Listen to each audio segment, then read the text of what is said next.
So in you guys' league, do you guys have like any fantasy trophies or belts or anything like that? No, because my league won't let me do it. Cause I want to show this off to let the people know Hey, how big of an expert they're dealing with. hot It's the damn. it's the fantasy football 2024 championship ring. Golly. Oh yeah, oh yeah. These things are fairly cheap too. I definitely wouldn't. I've worn it like two times, but don't make a habit of wearing it. Oh yeah, 100%. Yeah. Now they're like But 20 bucks. Yeah. yeah, I keep it on. I keep it on this little stand here, Yeah. and this year we're doing an engraved trophy. So Oh, sick, sick. Hell Yeah, yeah. yeah. I wish my league would do that. My league is so cheap, nobody wants to like spend money. So hmm I'm like, we need a trophy. For what? We need a Well, I mean title that's belt. For what? but like originally when I started playing fantasy football, like that's what league fees were for. You know what I mean? It didn't Yeah. we didn't pay out the winner. You know what I mean? It was for a trophy. It was for draft day when we were getting together and drafting. Like that set up the party. That got the booze. That got the food. You know what I mean? Like that's what we used to buy in to fantasy Hmm. for was that kind of stuff. And now it's just like winner takes all, I guess. It's just I like just now want it's to just walk turned in into with the title belt just so that everybody can start booing my ass. so in my work league we have first, second, third place. In my friends league we have best record, and then just first and second place. So whoever gets fantasy best record, number one record, I think it's $600-700, and then the payout for the first and second place. Not too shabby. fair enough. Welcome back to Triple Coverage Fantasy Podcast, sponsored by the Suplex Dinner Club, and we are on episode 2. Now, if you're just joining us, that means you took a look at episode 1, which was our top 10 quarterbacks, and you said, hey, let me click on episode 2 to see the top 10 running backs. Now, I am one of 3 hosts. My name is Bradley, of course, and let's go ahead and kick it off to Zach, one of our other hosts. Let the new people who may be in here know what you are and your fantasy experiences. So yeah, man, my name is Zach. I've been playing fantasy for a very long time, probably longer than some of you have been alive. But been doing this pretty much religiously. It's the reason I take off Sundays from work. So you could say that I'm very involved. What's up, guys? This is Eric. Again, I've been playing fantasy since Ladainian Tomlinson was a consensus number one, and we were trying to decide if LT or Priest Holmes was the best running back in the league. So I've been doing this for quite some time. That is a long, long time. And again, of course, my name is Brad. We're going to get into our top 10 running backs. And again, I know everybody thinks that they are fantasy gurus. All right. But we are a pretty solid group. Matter of fact, I know you guys probably noticed I do have the Fantasy Football 2024 championship ring, meaning I was the champion in my fantasy league. It was not a fluke. It's all hard work and study. And really, really, it does take a lot of study. And as you can see, Zach, too, is a fellow champion, and Eric is a champion as well. Eric, we have to have your league get you a ring. You deserve one, buddy. Thank you. Uh, I'll call Nick Saban to let me borrow one of his rings real quick. All right, I'm hanging up. We're done. So listen, with that being said, we're about to get into the most interesting position in fantasy. Running back, running back, running back. Yes, you have on the jersey of a very prominent running back. And we're going to kick it off with you, Zach. I want to know your top 10 running backs this season for fantasy. Man, I am so stoked on this position just because I could remember 5, 6 years ago when this position was so small that you had to go 1, 2, 3 in order to get that kind of boost in that position. Man, I remember when it was like Jamal Charles or bust. You know, like that's you were drafting him, or you didn't have a good running back. You know what I mean? You were Yep. like, just load up on tight ends, I guess. Um, one I think is consensus worldwide. I think that we would all be remiss if we chose someone other than Christian McCaffrey. So I mean, you just I don't think so. So here's the thing about you got the Madden curse, all that good nonsense, but also we've never had a repeating number one position player back to back. So I think that's what scares me more than the Madden curse a little when it comes to Christian McCaffrey is I do think that he regresses slightly, just enough to make it to where he doesn't repeat as the consensus number one. But I think in order to get that value at 101, he has to perform that way. So that's a ton of pressure, right? Which I also hate drafting from the 101. Number two, I got my boy Bijan. I think that everything coming out of camp and everything coming out of our coaches and everything is just we're gonna start using him like CMC. He's just gonna be involved in everything. I wouldn't be surprised if we see him at corner every once in a while. He's just gonna be playing that field like Travis Hunter, man. He's so dynamic and he's so fast. I love the fact that he's on my team, man. I remember watching him at Texas and just being like, you know what, man, that would be okay if we snagged him at 8. And then when we did, I was like, oh, So wow. you were sold while he was in college. Oh, absolutely, yeah. His last year, his last year at Texas, I was like, please be bad enough to go get Bijan Robinson, and lo and behold, we were. So that was great. Number 3, I got Brees Hall. I think with the returning Aaron Rodgers and the line beefing up just a tad bit, and seeing what he was capable of doing at the tail end of last year, I think that there's just no doubt in my mind that he's going to have a hell of a season. I think he finishes top 2. I just don't know who that second player will be between CMC and Bijan. Number 4, I got a player that's near and dear to my heart. I remember watching him play in college. I went and saw a whiteout game at Penn State. He was oh my God, that kid was a college football player, man. So I'm excited to see what he can do in that system with Sirianni and Jalen Hurts. Saquon Barkley is my number 4 guy. Excited to see him with a team that actually cares and wants to win. So we'll see what kind of effort he provides with that. Number 5, I got Jahmyr Gibbs. It was hard not to put him a little higher, but I just think that work share scares me a little bit. Just that workload share just kind of concerns me because they paid David Montgomery to be a number 1 running back for them, and it turned into a 1A, 1B type situation. Yes. But so that's the only reason he's not really higher for me is just because those goal line touches get vultured, man. Like David Montgomery's getting those touchdowns unless the ball's getting thrown at the 5 instead of ran at the 5. I think we see a lot of Monty. Number 6, I got Jonathan Taylor. I think he's going to be heavily, heavily involved in this offense this year to try and take some pressure off y'all's boy Richardson. Which is smart. When you have such a toutable running back like Jonathan Taylor, who's still very young. Yes, he's coming off injury, but like he's done it before, and he's shown us like, okay, yeah, I was hurt, but like I came back and ran for he was almost 2,000 yards. In the last season. It was pretty good at the end of last season too. Oh yeah, 100%. Yeah. We had that conversation, I think, off pod at one point where it was just like we saw the production of when the quarterback play was in, right? Which kind of scared me. Yeah, it just completely shifted, right? 7, I have one of my guys. I absolutely love this player, and I think if y'all are able to get him in a mid-round, like 4, I think that you just won the draft, essentially, and that's Isaiah Pacheco. I think that if you're able to snag a guy like Pacheco in the 4th, and even like if you can reach to the 5th, then you won your draft. He's going to be an outstanding option for Patrick Mahomes, just alleviating the pass or being one of those pass catchers.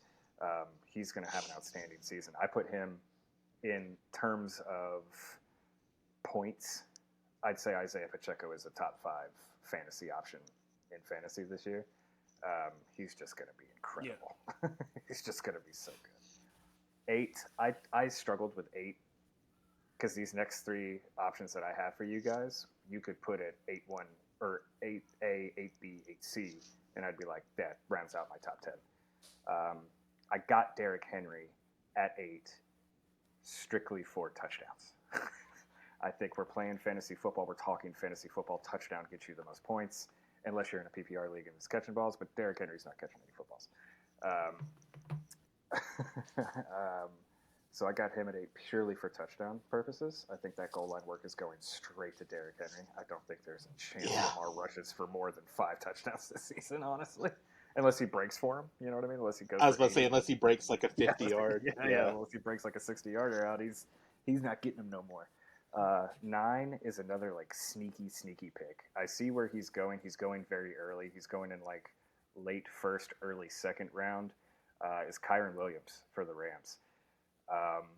I like him. I think that he is going to be productive. I think Matthew Stafford really likes him, and so I think that he'll have a really good season just based upon the team wanting him to be a part of it.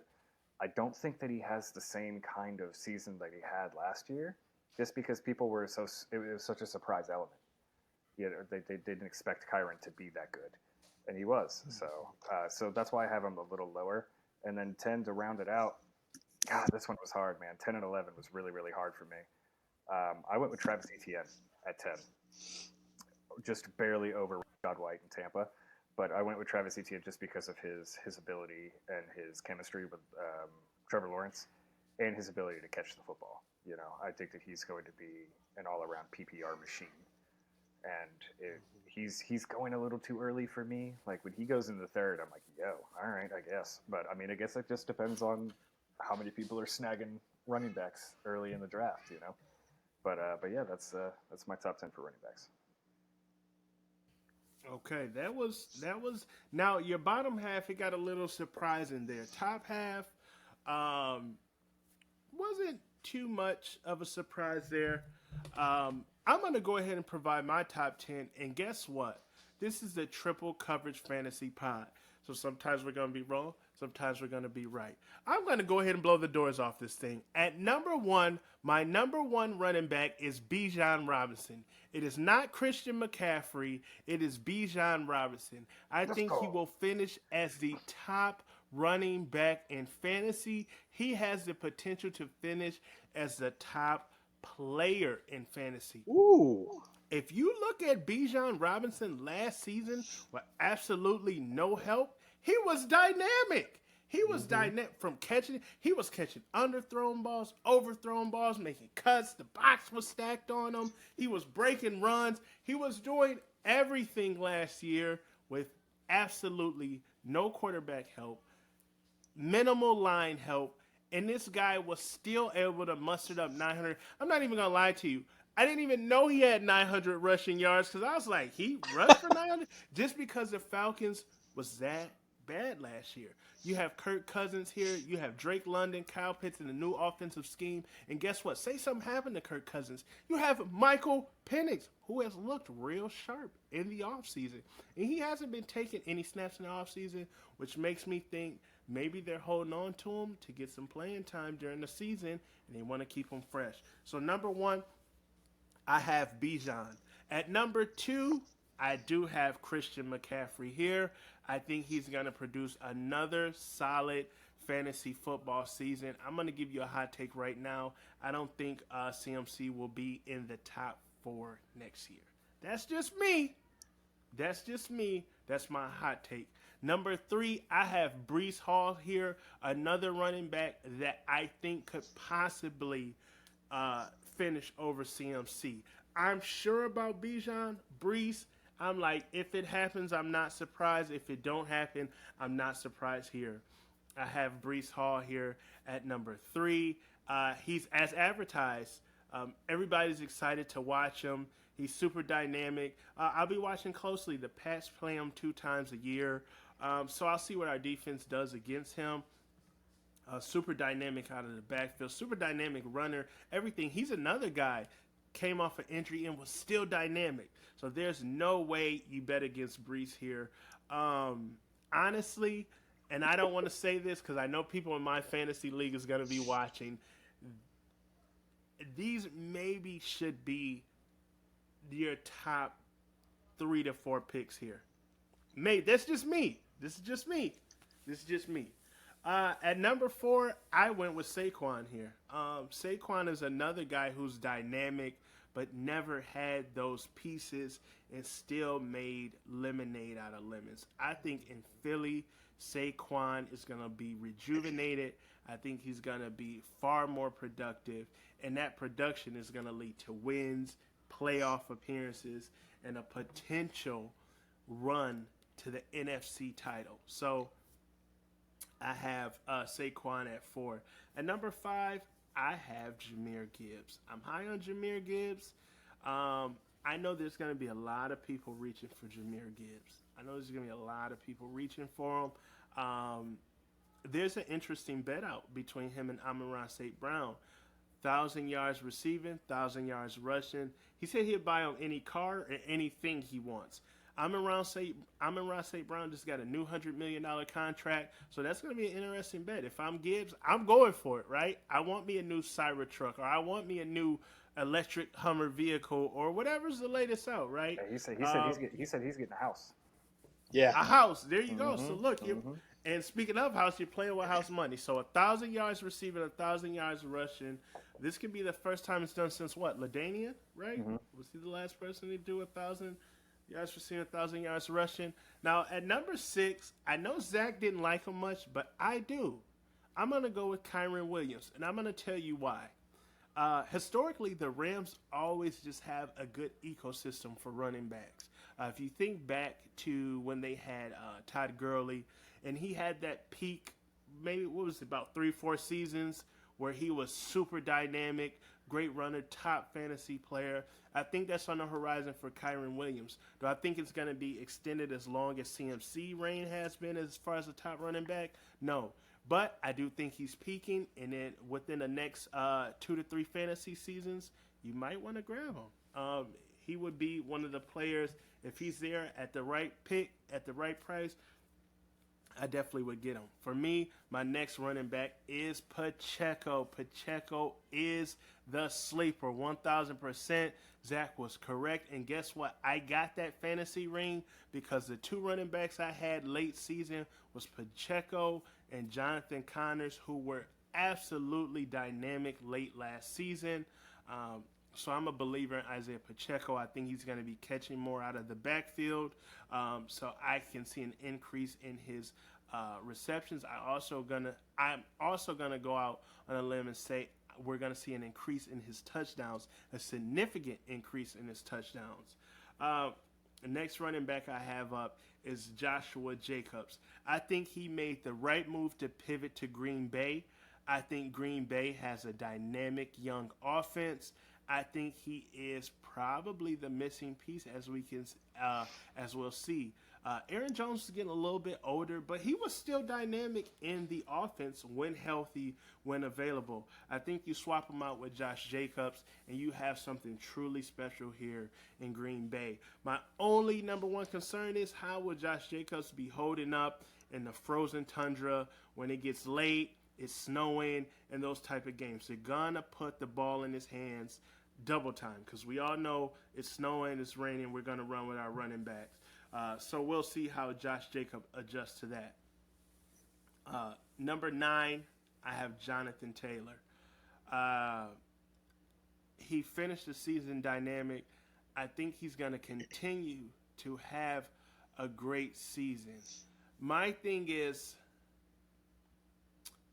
how is it? Because you know how running backs have great seasons, but it's like broken up weekly. So he might have a great 3 weeks, and then 2 weeks is there. Then he'll have another good 2 weeks. That's why I have him so low. I just don't know how consistently great he's going to be on a week-per-week basis. But when we look at those overall end-of-season numbers, I think Jonathan Taylor will be up there and fairly high and serviceable. And maybe next year he'll get that push back into that top spot or closer to that top spot because he was a top back a couple of years back. He was 2021. Consensus Consensus number. one. Yep, number 1. And to round out my top 10, I got to go Derrick Henry here. I don't see how Derrick Henry does not thrive in this system. I I got Derrick Henry, Lamar Jackson. I'm with. I don't think that Derrick Henry's gonna be breaking a lot of long runs, but when we get to that goal line, Derrick Henry could be 13, 14, touchdowns in that goal line situation. So I'm going to go Derrick Henry here to round out my top 10 running backs. All right. Well, I guess that leads into me. Number one, I'm with you, Zach. I got Run CMC. Um, I do think that there is a little bit of regression. I don't think it's going to be crazy. He's shown us what he could do for the last 8 years. Like, if he's healthy, he's consensus 1-1. So, real quick, is that kind of like a fantasy first? Have we ever had a player that ran off this long with as much consistency and value and ranking as CMC? I want to say LT was pretty much consistently 1-1 for from like 02 to 07, 08. Okay. Okay. That's fair. So we have him in that elite Hall of Fame running back level then. As long as he's healthy. The Madden curse doesn't scare me because the GOAT broke the Madden curse a couple years ago, so we're fine with that. I do think that just the sheer fact that they have Brieda, Elijah Mitchell, um, they do have a lot of other weapons. Keyshawn Vaughn. They may give Christian a little bit of a break in the season just to keep him healthy for the playoff run that Kyle Shanahan will eventually blow because Kyle Shanahan can't coach in the playoffs. But I still think he's consensus 1. Number 2, I'm going to preface this by saying maybe this is a bit of a homer pick. I am an Alabama fan. Roll Tide. Jahmyr Gibbs. I think this is his breakout I year. like it. I He is like my it. favorite running back on the board. I think this is going to be his breakout year. I think he's going to get the 1,000. If not 1,000, maybe 1,000 yards rushing, 800 yards receiving. I don't think David Montgomery is going to play that big of a role. They're paying him. I get it. They're paying him. I get it. But And it worked. Like it worked it so does. well last year. Yeah. Like I just think, and because Jahmyr was a rookie, I think they wanted to see what they had. I think they've seen it, and I think he's more dynamic in that offense, more so than David Montgomery. I have CMC finishing, or not CMC, I'm sorry, Jahmyr. I have him finishing as running back 2. Hot take, maybe Let it my fly. homer bias, but Gibbs is my favorite running back on the board. Number 3, Bijan Robinson. Everything y'all said and more. Watch this kid play at Texas against Alabama, and just the fact that it took 15 people to tackle him, it's crazy. He is a insane running back that if he can stay healthy throughout his entire career, we might be talking about one of the best running backs of all time. And I'm not even ashamed to say that. Number 4 is Saquon Barkley. Saquon is in an offense that actually can play offense because in New York he turned chicken chicken into chicken salad. Right. He has an offensive line. He has a quarterback. He has wide receivers. Like, we are finally going to see what Saquon can do in an offense. I'm excited. Very, very excited. Yeah. Number 5, I have Breece Hall. Not as high on him as y'all are. I think he's so a good excited running to hear back. this, though. I'm so excited. The entire time we were talking about Breece Hall, you could see just in the corner Eric just being like, so I can't wait for this take. Yeah. I'm not sure if we're going to be family friendly or what we're doing here, and if this is not appropriate, I do apologize ahead of time. Fuck the Jets. You will not see another Jet on my list. Ooh. You will not see another Jet on my lists. Not even wide receiver? Yeah, okay, maybe he is there. Uh, um, sorry, I had to do a double take. Okay, we're good. We're good. We're good. But still, my sentiment stands. I think Brees is fine. I don't think he's anything astronomically great. Um, Hmm. we've seen Aaron Rodgers does not really care for running backs. He had, I mean, Jones did solid under Rodgers. Eddie Lacy did okay under Rodgers. I don't think Aaron Rodgers cares about the running back position. So the wide receivers are going to eat, but maybe Mm, maybe the running back's not. mm. That's enough time talking about the Jets. Number 6 is Derrick Henry. I disagree with y'all completely. Um, every time that I think Derrick Henry is about to have an off season, it's finally time for regression.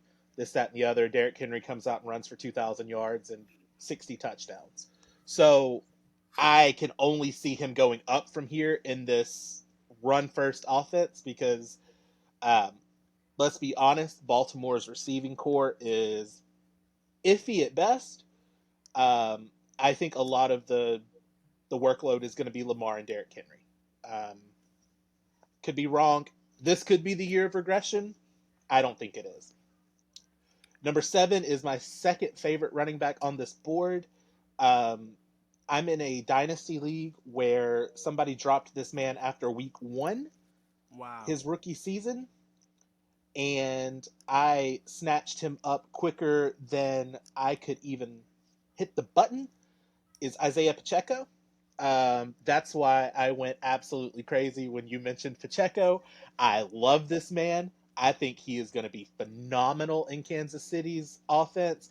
I think Mahomes trusts him. He's going to get the passing yards. He's going to get the rushing yards. He's going to get the touchdowns. I like Pacheco a lot more than I probably should. And I have him in every league. Yeah. Number 8 is Jonathan Taylor. I do think he regresses a little bit because future MVP Anthony Richardson, who apparently we love on this podcast. I just wanted to see Zach's reaction Friend on of the that, to be pod. completely honest. Hey Friend Rick, of the what pod, up? What up, A Eric? Rich. A Rich, come on the podcast, man. We got you. We got you. I'll take the day off. Um, I like Taylor. I do think he is going to vulture some goal line rushes from AR. But like we mentioned, when AR was healthy, Taylor's workload wasn't as, you know, high. So as long as Anthony's healthy, I think Taylor's going to have a good year, not necessarily a top 5 running back season. Number 9, I have Travis Etienne. Um, Mm. this may be a hot take. I think he is the best player on Jacksonville's team, No, quarterback no, no. included, That's not a because hot take. Yeah, that's just the It's kind truth. of accurate. Yeah, that's I just Right. you think being Kind of honest. accurate. Yeah. I think Trevor Lawrence is overrated. I have since college. I think Travis Etienne carries this offense this year, and I If don't his knees know hold how up. far they're going to go. Yeah, if his knees hold up. Yeah. At number 10, I have Kyron Williams. I flipped back and forth on this multiple times because I like my number 11 more than Kyron Williams, but I think that just the workload that Williams is going to get, I think he takes the spot over Josh Jacobs, who I had number 11. I am worried that Blake Corum might vulture a little bit from Kyron, but I think the season that he put together last year is going to give him a good 70% of the workload, if not more.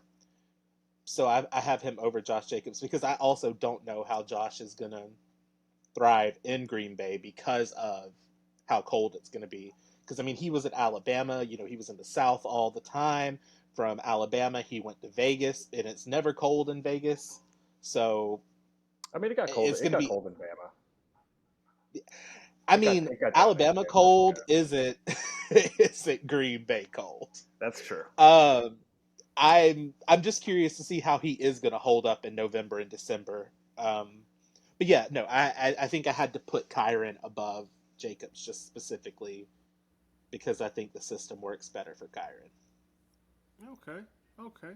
That's fair. That's an amazing top 10 list, Eric. Thank you for sharing.